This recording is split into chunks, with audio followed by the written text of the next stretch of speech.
मात्र पुढची एक बातमी राज्याच्या राजकारणातून। शिंदेंच्या शिवसेनेत कार्यरत असलेले जालना जिल्ह्याचे समाजसेवक आजी माजी जिल्हा प्रमुख PN यादव यांनी शिवसेना ठाकरे गटात प्रवेश केलाय।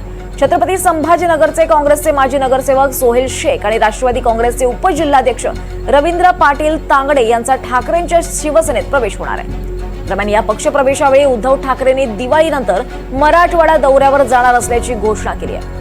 मराठवाड्यातल्या आपत्तीग्रस्त शेतकऱ्यांना न्याय मिळवून दिल्याशिवाय राहणार नाही अशी घोषणा ठाकरेंनी केली आहे। दिवाळीनंतर मराठवाड्यात दौरा करणार असल्याचं सुद्धा उद्धव ठाकरे म्हणाले। जोपर्यंत कर्जमुक्ती होत नाही तोपर्यंत या सरकारला सोडायचं नाही असा शब्द मराठवाड्यातील जनतेला दिला आहे। आणि तुम्हाला कल्पना आहे तुमच्या सगळ्यांच्या ताकदीने तुम्ही सरकारला सांगितलं होतं, कारण सरकारची अशी फसवाफसवी सुरू आहे। ठरवून गेलेल्या जमिनीला 3-3.5 लाख रुपये पर हेक्टर तरी जाहीर जरूर केले।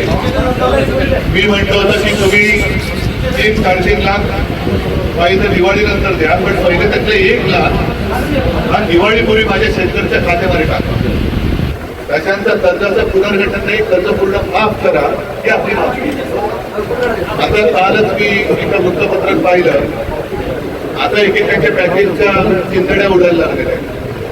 3-3.5 लाखापैकी जवळपास किती जर काही इम्प्लिमेंट तर जे काही पैसे हातामध्ये येत आहेत।